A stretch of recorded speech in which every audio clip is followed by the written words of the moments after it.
Okay, magandang araw po sa ating lahat at panibagong vlogs, panibagong update na naman ang gagawin natin. By the way guys, no, na nakabalik na tayo sa studio natin kasi medyo okay na yung aking boils, no, yung aking sa Bisaya pa matagtiki. Ayan, so nagpapasalamat po ako sa mga nag-a-advise sa akin, no, mga especially itong mga audience ko dito sa Donmar TV, sa mga very concerned sa akin, no, na Donmar, ganito yung gagawin mo, kumuha ka ng ganun. Ang daming mga ano ha, talagang binabasa ko yung mga comments ninyo, yung mga nag-a-advise, no, at ginawa ko some of the mga suggestions doon, ginawa ko talaga yung mga advices nyo. Tapos ayun, talagang okay na yung aking paa, pero medyo may may sugat pa, pero it's healing already. Okay guys, thank you very much, no, for always taking care of Donmar TV. Ayan, maraming salamat. Heto, pag-usapan na natin itong mga issues ngayon na mga lumalabas, no, especially itong una nating pag-uusapan ay itong ang patungkol kay Vice President Inday Sara Duterte. Dito sa merong isang ambush interview sa kanya, no, ng mga media, at tinatanong siya patungkol doon sa ICC, no, na eto, sasabihin ko na nga kasi may mga last week may nag-i-inform sa akin na itong si VP Sara raw at itong si Senator Bato de la Rosa at meron pa raw iba may plano na raw di umano at that time di umano na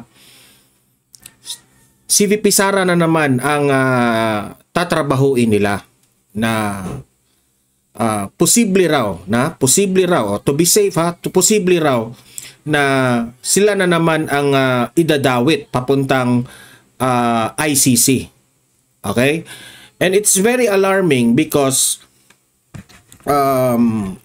kaya nga i-explain ko yan mamaya na hindi na sila lumalaban ng equal. Okay? Kung yan na lang ba ang kanilang mga kaya para manalo sa eleksyon, hindi po tama yan. Okay? Dahil nakikita nila, ang dami nilang mga ginagawa na para iboto sila sa taong bayan, 20 pesos per kilo na nila yung bigas sa Visayas para lang manalo, hindi pa rin umubra at hindi pa rin nabubuking sila ng taong bayan. Heto na. Ano ba? Last move na lang ba nila na pati si VP Sara, si Bongo at itong si Bato de la Rosa aarestuhin nila? 'Di ba? Ito lamang po ay kung magkakatotoo. Kasi last week pa may informante akong laging nagchat-chat sa akin At kakilala ko yan, vlogger rin yan na medyo malapit sa Malacanang, no? At mayroon siyang mga informante doon. So ang sa akin lang dito is sana naman lumaban tayo ng patas. Okay? Lumaban tayo ng kung ano ang karapat-dapat na for fairness, kung ang taong bayan ay pipili sa administrasyon, then well, let's accept that. Pero kung ang taong bayan ay pipiliin ang mga Duterte, wag nating anuhin. Wag nating iharang yung kung ano yung gusto ng taong bayan, di ba? Okay, so I've been talking a lot already. So mamaya pag-usapan natin 'yan.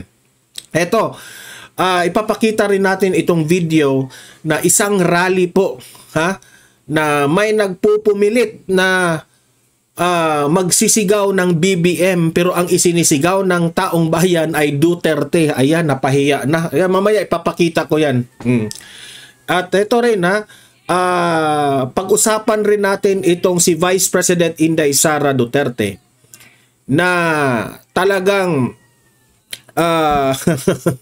rumesbak na nga ito kay Congressman Chua. At dito mo talaga makikita kung gaano ka sincere itong si VP Sara kapag siya ay magagalit sa isang taong sinisiraan siya, no? he is willing kahit nga makipagbardagulan sa kanal. O, ayan ang sabi ni BP Sara. Okay, mamaya pag-usapan rin natin yan kung bakit si VP Sara ay galit na galit dito kay Chua. Okay, kung matatandaan nyo, no, tahimik lang si VP Sara dyan Ngayon lang siya nag-iingay dito at hindi nila inexpect itong mga kongresista na binabanatan ngayon ni VP Sara. Ito, pag-usapan rin natin itong debate ng News 5 na meron silang programa doon na mga vloggers, mga influencers versus the mainstream media. Sino ba raw ang nagpapakalat ng fake news? At ito pa, in particularly ang ating i-comment, i-react dito ay yung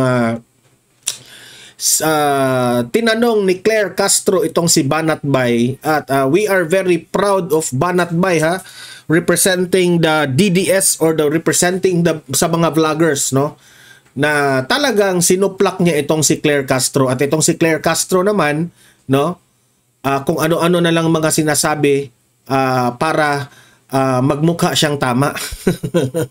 Ito namang mga bangag vloggers at itong mga tambaluslos vloggers, palakpakan naman sila kay Claire Castro. Kung pakikinggan mo si Claire Castro, parang tama. Pero kung i-research mo yung mga pinagsasabi ni Claire Castro at ni Banat Bay, wala sa hulog si Claire Castro. Si Banat Bay kasi merong pinagbabasehan Itong si Claire Castro, kuno, ebidensya yung pinaghahanap, pero it's out of the context sa kanilang pinagdedebatehan.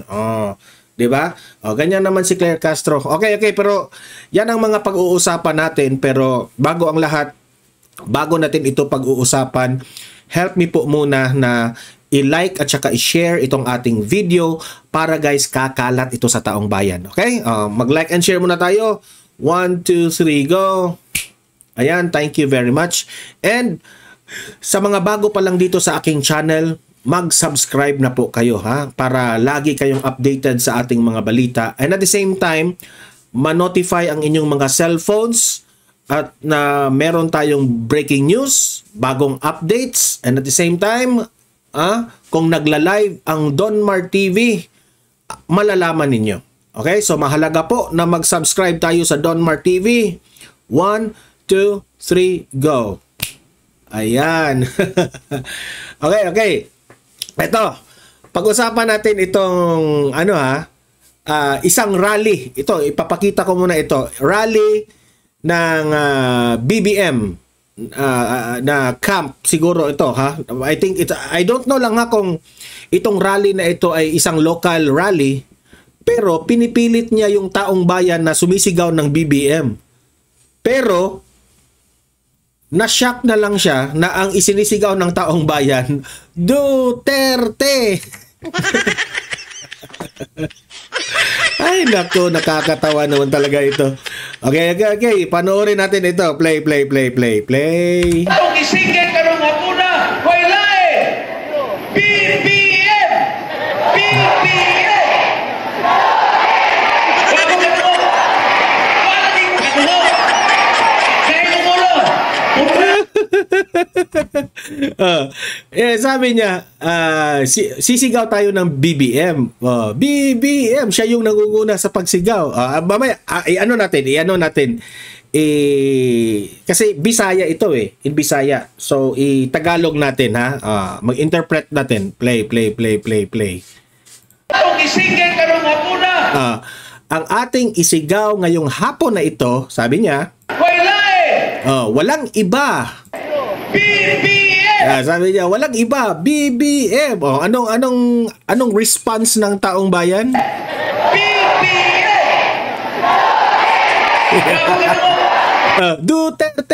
Duterte, sumisigaw ng Duterte yung tao. Sabi niya, hindi ko narinig.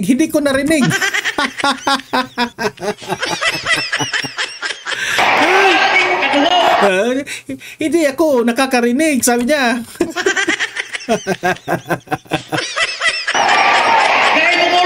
Sabi niya, mga tigas ng ulo ninyo.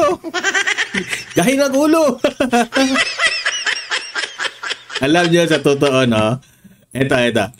Alam nyo, ang mga kandidato na kumakampi dito sa Marcos administration, I mean sa alyansa ng Bagoong Pilipinas, dito sila kumakampi noong time na sisigawan sila ng Duterte, nagiging bingi sila. Hindi nila maririnig. Pati ito, naging bingi siya. Dahil sinigawan siya ng Duterte, naging bingi na. Example pa yan, si Governor Gwen. Sinigawan siya sa rally niya ng Duterte. Naging bingi rin. Yan ang napala ninyo. Yan ang napala ninyo. Kasi balimbing kayo eh. Kumakampi kayo dyan sa maling tao. Kumakampi kayo. Alam nyong maraming kabalastugang nangyari dito sa bansa natin. Alam ninyo na kung paano nilaro-laro nila yung taong bayan dyan sa ayuda. Tapos kumakampi kayo doon. Pabor lang kayo na inaresto si Tatay Digong papuntang Dahig, na illegal yung pagka-aresto. Yan ang napapala ninyo. Kaya galit na ang taong bayan. Instead na BBM ang isisigaw nila, kasi rally ng BBM yan, anong sinisigaw? Duterte na yung sinisigaw. That only shows na talo na kayo. Luzon, Visayas at Mindanao, Duterte na po ang ipinagsisigaw ng tao. So wag niyong ipagpilit yung inyong mga sarili. Kasi po, wala na kayo. Di ba? Sobrang nakakahiya po kayo. Sa totoo lang. Yung mga government officials, ma-local pa yan o ma-national pa yan, kung kayo ay kakampi ng mga alyansa ng Bagoong Pilipinas, isa lang masasabi ko sa inyo, good luck kung mananalo kayo. Good luck! Yan lang masasabi ko sa inyo dyan. Good luck na lang kung mananalo pa kayo. Kasi ang taong bayan, nakikita nila talaga kung sino yung tunay na nagserbisyo sa taong bayan. Hindi kagaya ng iba dyan na padala lang sa hangin kung sino yung malakas sa administrasyon, doon rin sila. Kayo yung mga politician na wala kayong prinsipyo. Kayo yung mga politician, na mahilig lang kayo, mamimigay ng mga ayuda para iboto ng inyong mga constituents. Hindi kayo binoto dahil magaling kayo. Yan. Dalawa pong klase ang isang government official. Dalawang klase po ang isang politician. Yung isa, binoto kasi mahilig mamigay sa taong bayan. Itong isa naman, nanalo, binoto ng taong bayan dahil magaling. Now, ang tanong ko sa inyo, saan ka sa dalawa? Kayong mga politicians, ngayon, ma-DDS ka man na nakakampi o sa administrasyon ka man nakakampi o dilawan ka man, saan ka nabilong? Politician na nanalo dahil namimigay ng ayuda o politician na nanalo kasi magaling ka? Di ba? So, di na kami magpapadala dyan sa mga ganyan ninyo. Ulitin natin para ipamukha ko sa inyo anong nangyari. Play. Ang isinggan ka ng hapuna, wala BBM! BBM! Wago ka na mo! Wala di ko ka na mo! Kahit umulo! Deserve. Deserve yan. Okay. Move tayo sa next topic natin. Ito.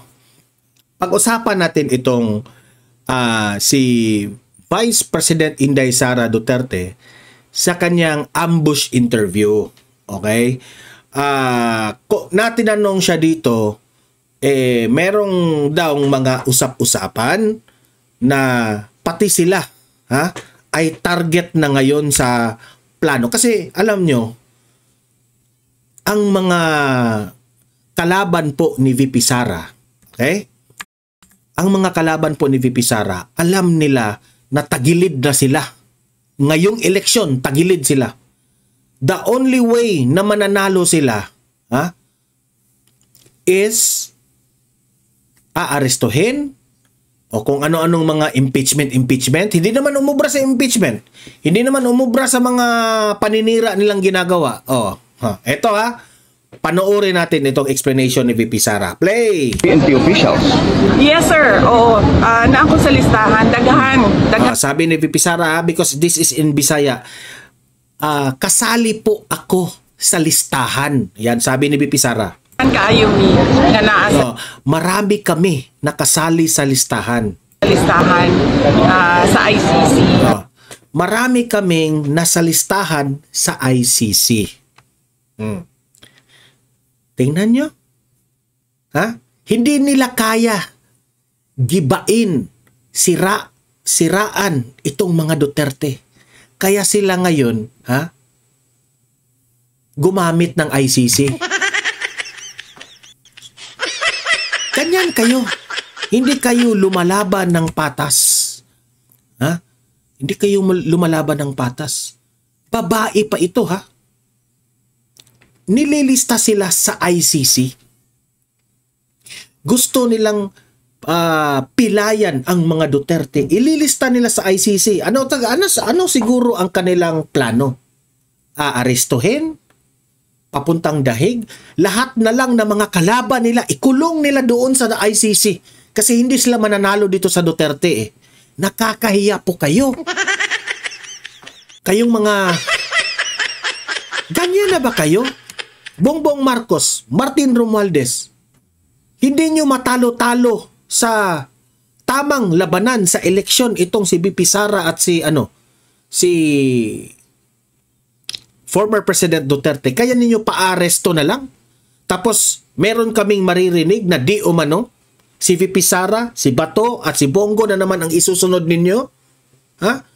Nakakahiya po kayo. Ganyan na lang ba ang labanan? Dahil hindi nyo matalo-talo ang mga Duterte, ipapaaresto na lang ninyo sa ICC? Yun na lang ang labanan ninyo? Yun na lang ba? Kasi kung totoo yan, na mga sinasabi na ganyan, sobrang mali po yan. That only shows na kung hindi nyo kaya pala makipaglaban ng kabayan, gumamit kayo ng iba. Tingnan nyo yung mga, example lang ito. Nagkamayan kayo, suntukan kayo. Hindi nyo kaya makipagsuntukan, gumamit ka ng jaril. Parang ganun ang situation ba? Kasi hindi mo na kaya Lumaban kayo ng patas. Lumaban kayo, what do I mean is, kung ang tamang laban ay idadaan natin sa eleksyon, at kung matatalo kayo, tanggapin nyo. Tanggapin nyo. Alam kasi nila na dihado na pati itong mga vloggers na mga BBM at mga tambaluslos rin. Alam nilang talo na sila, pinipilit pa talaga nila BBM, Martin Romualdez, utot ninyo. Utot talaga ninyo. Huwag niyong pagpipilitan yan. Isa yan si Sangkay Janjan. Isa yan si Chris Ulo. Sus! Ginoo. Kayong mga vlogger na kayo. Yung mga pinagsasabi ninyo, lutang. Sobrang lutang. Pag-research nga kayo. Diba? Alam ninyo, sa mga surveys, sa mga videos, sa social medias, ano ang isinisigaw? Duterte. Tapos pag pinagpipilitan ninyo na Bongbong Marcos ang Pilipinas, excuse me, utot ninyo. Bulag ba kayo? Bulag? At bulag, ngayon may bago na. Dati mga bulag ito ngayon, bingi na. Bingi. Sinisigawan sila ng Duterte, hindi na sila makarinig. Bingi. Diba? Utot nyo. Hindi kayo marunong makipaglaban ng patas Nahibaw ko, kay pag-abot na ko dito. Sabi ni VP Sara, alam ko yan. Kasi pagdating ko doon, which is The Hague ang kanyang pinatutungkulan dyan. Natingala ko nga He was very shocked, sabi ni BP Sara. sa sugod, pwede pa ako mabisita kada adlaw. Sa unang pagkakataon, pwede pa akong bumisita araw-araw. Sabi niya doon sa The Hague, ICC. Giundang nila. Tapos, ang ginawa nila, in-stop nila. Sabi niya. Manilahan ang gina-record ang mga ginaistoryahan. At sabi niya, ginastop nila yung araw-araw na pagpunta ko. Tapos, every time na pupunta siya doon na makipag-usap kay former President Duterte, gina-record po nila. Nire-record po nila ang aming pinag-usapan. Tingnan nyo. Namo ni Pangulong. So, VP Sara smells something fishy. Okay? So, nasabtan ako. Sabi ni VP Sara, naiintindihan ko ang sitwasyon. Nagapaminaw sila sa naiintindihan ko ang sitwasyon na nakikinig sila. Okay? ang ginaistoryahan. Nakikinig sila sa mga pinag-uusapan namin. Ang ilahang huna-huna, ang amo ang ginaistoryahan ko. Ang ilahang pinag-iisipan ay yung aming mga pinagsasabi. Unsa ang kaso o unsay ginabuhat sa kung patungkol sa mga kaso at ano yung gagawin namin. Yun ang nila ha. Hindi ba I don't know ha kung illegal yan, pero lumaban naman kayo ng patas. Kaso natin, ginubuhat nato sa kaso dinhi sa pinakikinggan nila ang conversation ni VP Sara at ni Tatay Digong patungkol po sa kaso. Dapat sikreto yan, di ba? Kasi merong strategy yung isang kampo, meron ring strategy sina Tatay Digong. Bakit hindi kayo lumaban ng patas na lang? Bakit kailangan nyo talagang i-record yung kanilang conversation? Takot kayo, di ba? Jesus ko. Pilipinas o mga strategy. So meaning to say, nire-record ang conversation nila para naman yung mga strategy sa mga Duterte, alam nila. Sabi nga nila, ika nga nila, you must be 2 steps or 5 steps ahead sa mga plano ninyo. So in order na itong mga ginagawa ng mga legal team ni Duterte na mapaghandaan, paghahandaan rin dito sa mga kalaban dahil alam na nila di ba? Buti na lang na itong mga Duterte at itong si VP Sara, buti na lang na alam niya. Kilala natin ang mga Duterte. Very careful yan sa mga ganyang bagay. Dati nga noong presidente si Tatay Digong, hindi nga hahawak ng cellphone yan. Kasi alam niya, there is a tendency and malaki ang posibilidad na merong mga hackers na naka-wiretap sa kanilang mga cellphones. So if you want to talk former President Duterte, talagang makipag-usap ka sa personal. Except doon sa mga yung may tatawag leaders to leaders from other nations, yun. Nagtitelepono itong si Tatay Digong, pero personal use na telepono, wala yan si Tatay Digong. Kaso dili lang ako, layo pa ang pangalan dito. Ang nauna nga mga pangalan dito mao kay Senator Bato de la Rosa. Alam ni VP Sara, sabi niya, yung pangalan ko malayo pa. Ang kay Senator ang nauna doon na pangalan, Bato de la Rosa. Nakalista sa ICC. Ang tanong, sino ang nagpalista niyan? Sino ang nagpalista? Alam na natin kung sino. Siyempre yung mga kalaban. Di ba? Hindi sila lumalaban ng patas So yun na lang po ang kanilang makakaya. Yung nakakahiya. ay itong dating Chief Albayalde, Si Albayalde raw, nakalista rin doon. ang katong dating Police General si Danao o Police General si Karaman. Na So alam ni BP Sara ha, may nalalaman siyang informant dan. po dito ang pangalan ni Bongbong. Mauna usas ila bago ako. Sabi nila, yung mga lista na yan, mauna sila. Nire-reveal ni BP Sara ha, bago maaresto si BP Sara, ang nauuna doon si Bato, yung mga ano ha, yung mga chief, nagdaang mga chief PNP sa panahon po ni former President Duterte at bago siya. Kasi mayor siya at that time sa Davao. Thank you, Madam President. So, yun po ha. So, to make these things clear, okay, panoorin natin, babasahin natin ito. Okay? Yan. Ito ay binalita ng Bilyonaryo News Channel. See you soon, Tatay Digong.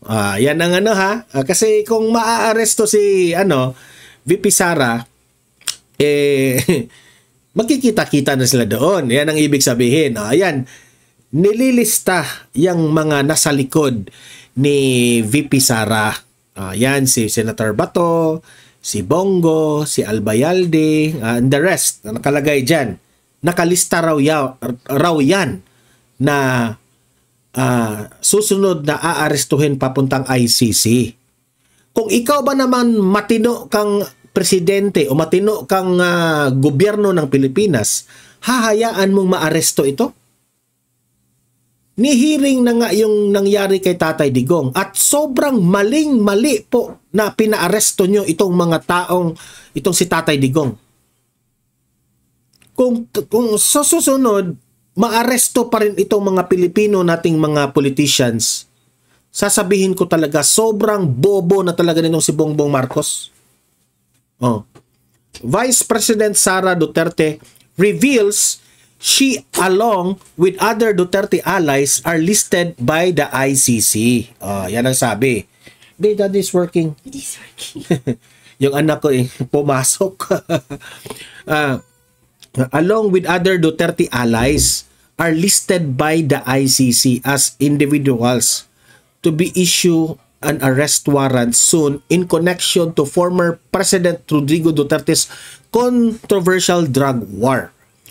Among those she mentioned are electionist Senator Bongo and Bato de la Rosa. Alam nila, si Senator Bongo at si Bato de la Rosa ay laging nangunguna sa surveys ngayon at sure win na talaga itong dalawa na magiging senador sa 2025.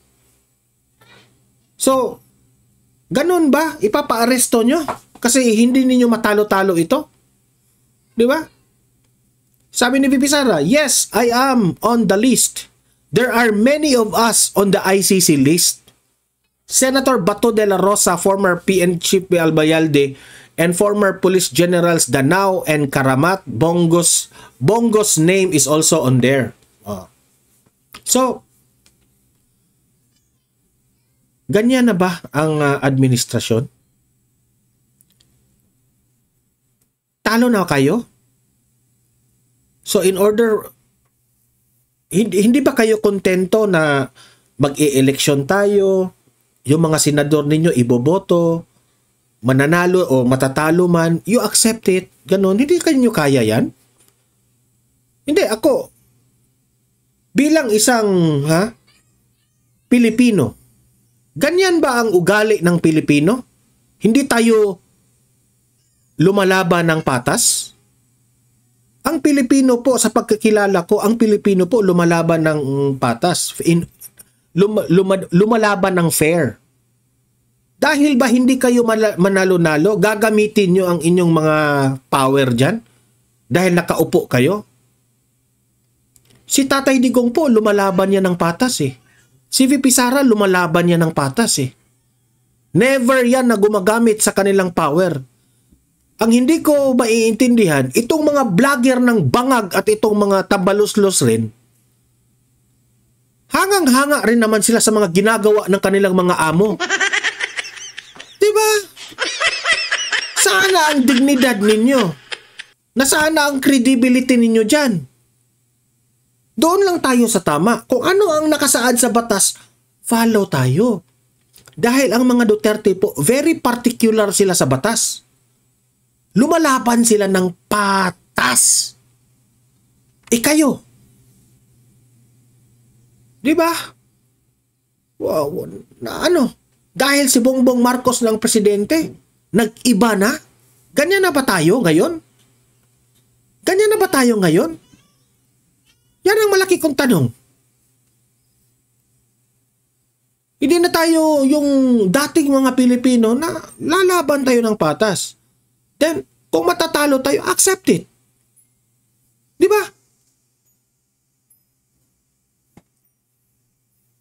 Kakahiya talaga kayo eh. Ito. Dahil dyan, si VP Sara po, makikita nyo talaga, no? Na ngayong election na ito, ngayon siya nagsasalita sa mga congressman na binabanatan siya.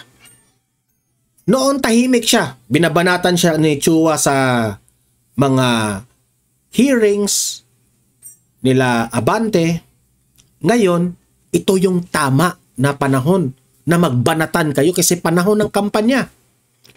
Ngayon na binabanatan na kayo ni VP Sara,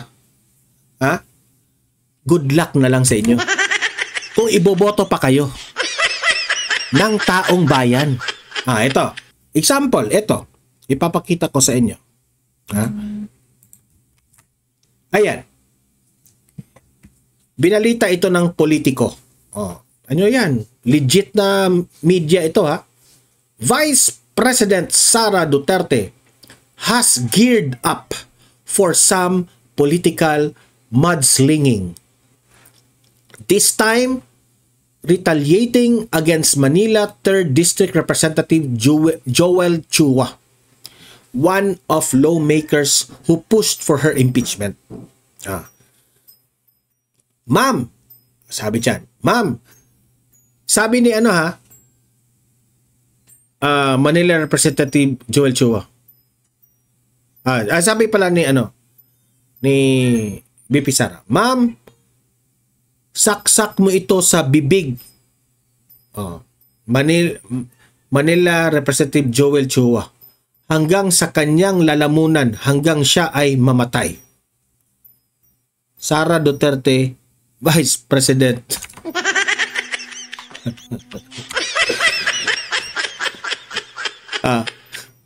Alam niyo, sa totoo lang, nakakatawa nga kasi si VP Sara babae. Okay, babae. Pero itong mga congressman, itong nasa Tuwadcom, parang nahihirapan silang kalabanin itong si VP Sara. Mag-isa lang siya babae pa. Sila mga lalaki sa congressman dyan. Sina Abante, sina Barbers, si Chua, si Dan Fernandez, sino pa ba? Sina Dong Gonzales, mga lalaki. Sila yung mga nagmumukhang mga matalino at mga gagaling dyan sa mga Tuwadcom na yan versus babae, VP Sara. Hindi pa. At ito ang nakakatawa. Hindi pa nila matalo-talo. Kahit siraan nila ng siraan, gusto pa rin ng taong bayan, di ba? Yan, napala sa inyo. Kasi ang taong bayan kasi, nakikita kasi nila, hindi mo talaga yan pwedeng i-fake yung kabutihan ng tao. Ang tao po, nakikita na genuine yung ipinakita ni VP Sara ng mga tulong, yung pagyakap niya sa taong bayan, kung saan siya pumupunta sa bansa. Genuine si VP Sara, hindi plastic. Hindi kagaya ninyo na mga Tuwadcom. Kita ko nga yung mga nangangampanya kayo. Ang sobrang plastic ninyo, kung ano-anong mga ginagawa ninyong kaartihan para lang iboto kayo ng mga tao. Plastic. Tingnan nyo yung ginawa ni Dan Fernandez. Di ba? Remember, pinaliguan niya yung isang constituent niya. Ganyan na ba tayo? Tumatakbo kang congressman in order for you na manalo ka. Sige nga, lahat ng mga constituents mo, Dan Fernandez, ipaligo mo nga lahat. Grabe. Si Luistro, anong nakita nyo Luistro? Isang video, namimigay siya ng mga ayuda. Hindi ko lang alam kung ayuda ba yun, kung anong binibigay niya doon. Gano'n yun sila. Genuine yun? Ha? Gumamit kayo ng pera, gumamit kayo ng ayuda, gumamit kayo ng pamimigay para manalo kayo. Yan ba ay tama? Na tamang patas o fair na labanan? Si BP Sara po, ginusto yan ng taong bayan sa kanyang dahil puso yung target eh. Damang-dama ng taong bayan ang pagmamahal. Hindi ibig sabihin, take for an example, bigyan ko kayo ng example. Sa mga ano dyan hindi marunong dumiskarte ng babae. Gugustuhin ka ba ng babae? In order na magugustuhan ka ng babae, bigay ka na lang ng bigay ng mga chocolate, flowers, ganun-ganyan? Is that, enough? Mamimigay ka ng kwintas, earrings, mga valuable things para sasagutin ka ng isang babae? Sa tingin nyo tama? Well, meron siguro magkakagusto sa mga ganyan na isang lalaking laging binigbigyan siya kaya napasagot siya. Pero, at the end of the day, kung wala ka nang maibigay, gugustuhin ka pa ba ng babae? Mas masarap siguro kung mas magugustuhan ka ng babae kasi sa tunay mong pagkatao. Sa tunay mong puso. Walang halong kaplastikan. You are very genuine na ipinakita mo na mahal mo ang tao. Na hindi sa mga binibigay na mga bagay. Okay, ito tina-translate ko lang ito ng boyfriend-girlfriend na sitwasyon. What do I mean by this? Is yung mga diskarte nila bulok. Yung mga tuwadkom at trikom. Bulok na bulok na bulok na bulok. Si BP Sara po, makikita mo talaga. Yan nga sabi ko, kayo mga politicians dyan, if you want na consistent na mahalin ka ng tao, ipakita nyo. Magtrabaho ka. Because itong mga Duterte na ito, bago sila nagugustuhan ng taong bayan, they earned it. Pumupunta yan ng mga lugar, mga liblib na lugar, para lang tutulong. Kasi ganyan naman sila eh. Hindi yan pwedeng mapipeke. Kasi kung hindi nyo kaya, kung ito, tandaan nyo ito mga politicians, kung hindi nyo kaya na tulungan ng genuine ang mga taong bayan, wag na kayong pumunta sa politika. Hindi kayo bagay dyan. Hindi kayo bagay dyan. Di ba? Kung hindi nyo kaya ang mga ginagawa ng mga Duterte, wag kayong makipaglaban. Kasi ang taong bayan ngayon, hindi ninyo na mauuto. Malalaman na nila kung sino yung mga genuine at hindi genuine na ugali. Okay? So heto, punta tayo dito sa debate ni Claire Castro versus Banatbay at magre-react tayo dito. Okay, play. Uy, anong nangyari? Bakit wala? Wait mo na ha. Uy, anong nangyari? Wait. Hintay lang tayo. What happened? Wait mo na guys. Anong nangyari? Wait mo na ha. Wait mo na. PNP officials. Wait mo na. Hindi ko na download. I think hindi ko na-download. Wait mo na ha. Ano ko muna. Kasi maganda yung kanilang debate. May point si Banatbay na hindi po naiintindihan ni Claire Castro. Alam naman natin ito si Claire Castro eh. Yung kanyang mga argumento sometimes, no? Wala sa hulog. Yung mga hindi ko nga alam kung pinag-iisipan niya ang kanyang mga sinasabi, itong si Claire Castro. Sa totoo lang ha, ay masasabi ko nga, saan ba kinuha ni Claire yung kanyang idea niya sa mga ganyan? Okay? Ito. Play natin. Hindi ba parang okay naman ang opinion? Right? At kadalasan sa social media, opinion. Pero di ba? Hindi niya naiintindihan itong si Claire Castro na ang mga vloggers po, political vloggers, ang aking ibig sabihin. Ang mga political vloggers po, kagaya ko at mga iba dyan, kumukuha yan ng mga balita. Okay? Balita sa mainstream media. Kung ano yung mga ibinalita ng mainstream media, nagre-react lang po ang mga vloggers. Okay? At itong mga vloggers na ito, madidetect nila kung sino yung mga mainstream media na nagsasabi ng totoo o hindi. Alam nila kung sino yung mga bias na mga media. Alam nila kung sino yung mga kontrolado lang yung mga ibinabalita. Yan nga, dahil marami pong mas gustong manood sa mga vloggers kasi yung mga vloggers, very raw yung feelings namin towards what happened sa balita sa mga mainstream media. Kung sasabihin ng tao, ay fake news yan. Bias yan, yung balita na yan. Kaming mga vloggers rin, ganun.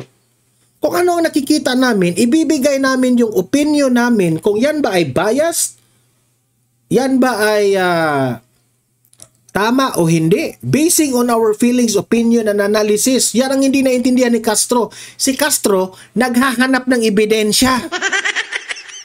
Hay nako, Castro. Ano na bang nasa utak mo? Ikaw, vlogger ka rin eh. Yan rin naman ang ginagawa mo dyan sa Malacanang. So what's your point na gusto mong itanong kay Banatbay, di ba? ano naman yung tinatawag na tahasang kamalian o kasinungalingan? Yes, very clear naman. Makikita naman natin kung ano ba yung disinformation, ano yung fake news. Kaya ka eh. Very clear. Alam mo, di ba? Nung sinabi ni bangag mong presidente na walang jaril na ginamit doon sa KOJC. Tapos, ang daming mga media doon nakatutok, nakita yung mga jaril. Anong masasabi mo doon, Castro? Hindi, nagsasabi lang si Banatbay ng totoo. Di ba? Wala kasi kayong masagot doon. You are arranged and you are programmed para kampihan ang Pangulo. Kaya naiintindihan ka namin, Castro, na nababaliw ka na eh. Kahit anong sabihin, tama si Marcos, tama si BBM, tama si BBM. Dati, binabanatan mo nga si BBM eh. Nung ikaw ay na-PCO na, ano nangyari? Wala na. Nabasag yung utak mo. Diba? Dapat, Castro, kung ano yung mga prinsipyo mo noon, kung hindi mo nagugustuhan yung mga pinaggagawa ni Bongbong Marcos, dapat consistent ka na ikaw ay PCO. Diba? Huwag kang mahiya. Huwag kang matakot kay Bongbong Marcos. Kung sa tingin mo, merong mga mali na ginagawa si Bongbong Marcos, sabihin mo kahit PCO ka. Tapos, ipagtanggol mo pa rin kasi PCO ka. Ganito ang gagawin. Medyo ganito po. Ganyan kasi ang style ni Harry Roque at ni dating legal counsel spokesperson Panelo. No? Ina-accept nila, yes, ang gobyerno hindi perpekto. Pero, ito yung gagawin. May ganun. Ito yung mga solusyon namin gagawin. Ganun. Ikaw, ang trip mo dyan sa Malacanang, pinabanatan ka ng reporter, so ito, bla bla bla bla bla. Lumilihis ka eh. Instead na you will explain the matter, babanatan mo yung mga Duterte eh. Diyan ka sablay. Kaya, ikaw rin ang isa sa mga dahilan kaya bumagsak ang rating ni Bongbong Marcos. Kakahiya ka eh. News? Example na lang. Sabihin natin dito ha, ito ay nasa news naman, hindi naman kailangan na sabihin na wala dito. Yung tungkol sa pinag-utos di umano ng Supreme Court, ng TRO. Pero wala. Yan talaga ang lagi niyang inuulit yung TRO na yan eh. Wala siyang ibang maano eh. Naman. Mismong Supreme Court ang umalma rito. Okay, tama ka. Yun palang tahasang fake news na yon. Di fake news yun. What's with it? Aaminin, fake news kung fake news yan. So, yung sinabi ng amo mong bangag na yung jaril, walang jaril doon. Bakit hindi mo aaminin? Bakit hindi nyo aaminin? Bakit hindi mo sasabihin, Claire Castro, na, nasabi yan ni Bongbong Marcos na, kung ako yung Presidential Communications Officer, ito yung gagawin ko. Yes, nagkamali po yung presidente natin doon sa pagbanggit na walang jaril. Pero, yun yung una, ganon, na siguro wala pang jaril. Ganon, inilabas na meron ng jaril. Kasi i-explain nyo. Kasi sobrang halata. Hindi kita bibigyan ng idea kung paano explain. Basta, ang point ko doon, ito sige, bibigay ko lang. Dapat ganito ang sasabihin nyo dyan. Ito yung argumento. Sinabi ni Bongbong Marcos na walang jaril yung inaresto si Kibuloy doon. Yes, kasi akala ng presidente nung una na paglusob doon sa ginamitan lang ng yung mga shield at saka yung pangpalo. Walang jaril. Pero nung time na pumasok na, napakita na kasi yung jaril eh. Ganyan. So, later na kasi na ng Pangulo na late yung mga sinabi niya. Kasi ganun. You have to explain. Ipinagtanggol mo pa rin. Gamit yung tama. Hindi niya talaga aaminin. Hindi yan sinabi ng Pangulo eh. Talagang walang jaril naman eh. Dinef-defend pa ninyo yung Pangulo? Na tama yung Pangulo? Na alam nyo na bulat-lat sa mainstream media na may jaril talaga? Ay nako. Wag kami, Castro. Hindi naman pinag-uusapan dito ang opinion. Yun. Anong hindi pinag-uusapan ng opinion? Sino nagsabi? Yung isang nagmamagaling dyan, yung nag-represent sa mainstream media. Mali raw yung vloggers na nagbibigay ng opinion. Ay naku. Mismo nga mga mainstream media, nagbibigay rin sila ng mga opinion. Naku po. Ay factual. So, maliban doon, kitang-kita kagad na merong mali siya sa pagbibigay na ganitong klaseng fake news or disinformation. Okay, so would you like to react sa kanila pong sinabi? Kaya kanina, sabi nga natin, siguro kaya yung social media influencers ay nasasabing hindi organisado. Dahil unang-una pa lang, meron... Ikaw, social media influencer ka rin eh. So, hindi ka din. Castro, sometimes yung mga pinagsasabi mo, natatamaan ka rin. Ay, nako. Dito nga house rules na wag babanggitin. Sana ang mga events o tao o okasyon na hindi kasama rito sa... Hindi. Example yan rin. Example lang yung ginagawa ni Banatbay para naman ikaw kasi Castro, nagbibigay ka kasi ng mga opinion na hindi totoo. Si Banatbay nagbibigay siya ng sitwasyon, example, kasi po para maging mapatunayan na ang kanyang argumento ay totoo. Diyan ang hindi mo maintindihan eh. Sa bagay, bobo. Sa itong ating programa ngayon. Pero tanungin ko na po si Mr. Byron. You live to your name. You live up to your name. Tingnan niyo yung mukha ni Banatbay. Pinagtawanan lang siya eh. Alam ko utak mo, Banatbay. Alam ko yung utak mo eh. Ito si Banatbay, malalim ito eh. Tumatawa lang si Banatbay, no? Sa totoo lang, ako, ano ko yung ano niya, yung body language ni Banatbay. Makikita ko sa kanyang facial expression na tumatawa lang itong si Banatbay. Pinagtawanan lang niya si Claire Castro kasi alam niya na meron ng mga bagay na hindi talaga maiintindihan ni Castro.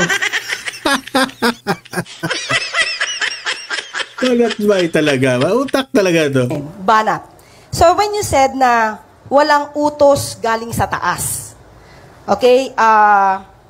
Tingnan nyo ha. Tingnan nyo yung mukha ni Banatbay. Every word na sinabi ni Claire Castro, tututukan niya ni Banatbay. Kasi, ano ito eh, kilala ko itong tao to, hindi ito makipag-argumento ng hupas, meaning lutang na pagka-explanation. Banatbay will get word by word sa mga sinasabi mo. At kukontrahin ka talaga niya ni Banatbay sa tama na explanation na you will realize na sablay ka. Blay. Paano mo? O hindi. Ano ang ginawa mo to verify this? Meron ko bang pinatutungkalan? Diyan pa lang, mali na si Claire Castro eh. Anong ginagawa mo to verify this? In the first place, hindi po makipag-verify itong si Banatbay sa mga mainstream media. Who is Banatbay para kausapin niya yung mga nagmamay-ari ng mainstream media? Utak-utak rin Claire Castro. Di ba? Si Banatbay lang po ay nagre-react sa mga kung ano yung ibinigay na balita ng mga mainstream media. Claire Castro? Network ba ito? Mainstream ba ito? At ano ang ginawa mong paraan para ma-verify ito? Gusto niya talaga ipa-verify. Para yung sinasabi mong walang utos galing sa taas, ay masabi mo sa taong bayan na totoo. Kailangan natin tingnan ng mga... Ito nagbibigay ng example si Banatbay dito. Hindi pa nga tapos nag-explain si Banatbay. Gusto niya nang ipastop. Kaya hindi mo naiintindihan kasi pinastop mo eh. Pangyayari. Una sa lahat, napaka-obvious. Obvious sa social media, lumabas, kung ito yung pinatutukuyan nyo ma'am, na may baril po ang mga pulis. Yan po. Excuse me po, I would like to cut. Pinakat niya ha. Kasi duda ko rito, ayaw niyang pag-usapan yan eh. Kasi halatang mali talaga si Bongbong Marcos doon eh. Okay?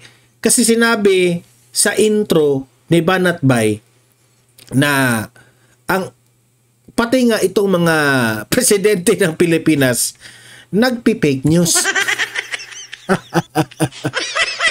Doon pa lang tapos na ang laban eh. Doon pa lang tapos na ang laban. Mr. Byron, Apa. my only question is, Buti nga, nirerespeto ka pa ni Banatbay dito ha.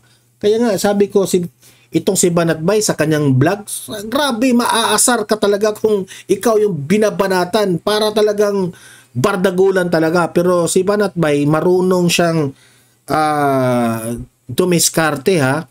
Kapag sa mga ganitong event, no, nirerespeto ni Banatbay lahat. ito ang ginawa mo to verify na walang galing na utos o walang utos na Mukha ni Banatbay. Oh. Parang sinabi ni Banatbay, hindi talaga mag-gets niya? Hindi mo talaga mag-gets, te? Ang hirap. Sabi ni Banatbay, ang hirap mo naman explainan.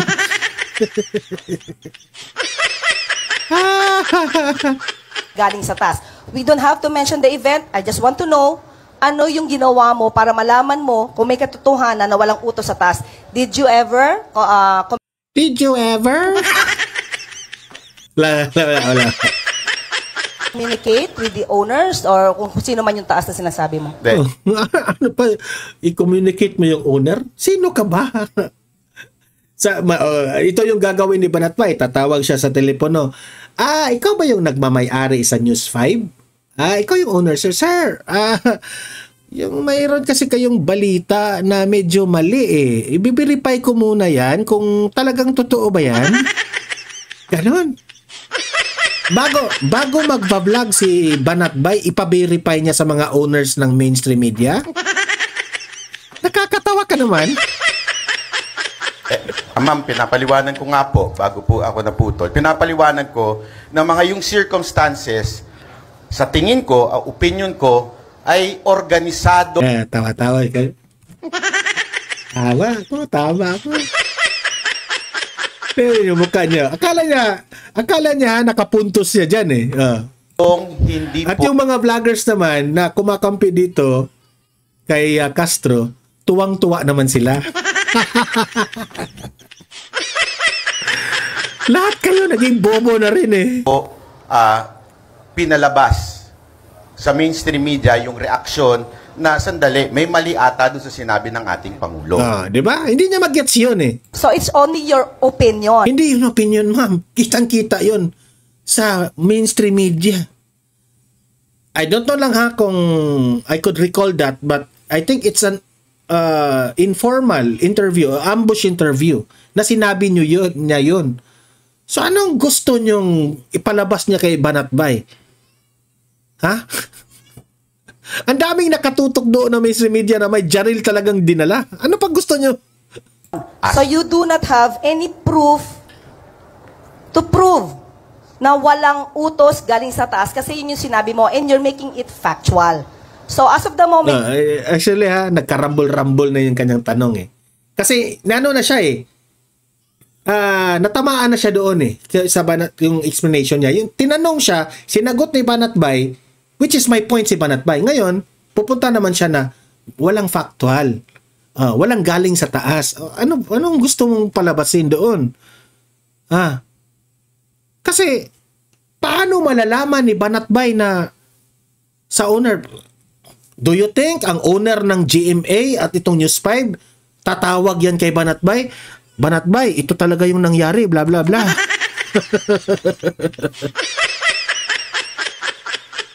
it's just your opinion, correct? Ma'am, wala po ako sinabi na factual. Paulit-ulit ko po sinasabi na it is my opinion. Alam mo, Castro, ang pinagdidabutihan, influencers, vloggers versus the mainstream media. Lagi nang sinasabi ni Banatbay na itong mga influencers at itong mga vloggers na ito, kaya nagugustuhan ito ng taong bayan kasi genuine at very raw ang kanilang opinion sa mga nangyayari na mga issues sa ating lipunan. Now, how can we be factual on it na nagre-react lang po kami sa isang balita? Kung sasabihin namin, mali yung nasa balita, opinion namin yan. And you have to respect that. So, walang mali doon. Walang mali na opinion. Okay? Walang mali na opinion. Kung sasabihin kong pangit ka, Claire Castro, at sasabihin mong mali yan sa in your own opinion, tama ka kung anong sasabihin mo. Ako rin tama rin ako kung anong sasabihin because it's an opinion. No, kanina po sinabi niyo po kanina na meron kayong nakausap at sinabi na hindi yan na... Nagbibigay na siya. Yan ang mali sa iyo, Claire Castro. Gagawan mo ng kwento ang kadibate mo. O si Banatbay nagre-react. Labas dahil ang sabi, walang utos galing sa taas. So is that your opinion? Ma'am, wala po ako sinabing may nakausap ako. Tumawa na lang si Banatbay. Ma'am, wala po ako sinabing may nakausap ako. Sablay ka dun Castro. So in other words, is that your opinion? Yes, ma'am. It's So my opinion. this is not factual. Yes, So ma'am. Buti nga, nirespeto pa siya ni Banatbay. You cannot prove itong statement mo na walang utos galing sa taas. Yes, ma'am. Ang sinasabi ko nga po ay paulit-ulit, kanina pa po, ay opinion po lamang ito. Kahit po ako nagbablog po, laging nagre-react lamang po ako sa balita ng mainstream at sinasabi ko pong ito'y aking opinion. Diba? Sablay siya doon. Ay nako. So kitang-kita natin kung gaano po ka ganito ang knowledge, utak at argumento ni Castro versus Banatbay. Very big. Okay? So kayo na pong humusga. I've done all my reaction sa debate nila. Okay? So, guys, libre kayo mag-comment, mag-react sa mga pinag-usapan natin, no? At usap-usap tayo sa comment section. Don't forget, i-like, i-share itong video na ito, ha, para kakalat ito sa taong bayan. Sa mga bago pa lang dito sa aking channel, mag-subscribe na po kayo para updated kayo lagi. Okay? Maraming salamat sa mga audience ko dito sa Doblar TV. See you in my next video. See you in my next live. Have a great day. Have a great night. God bless po sa ating lahat. Mabuhay ang Pilipinas. Bye-bye.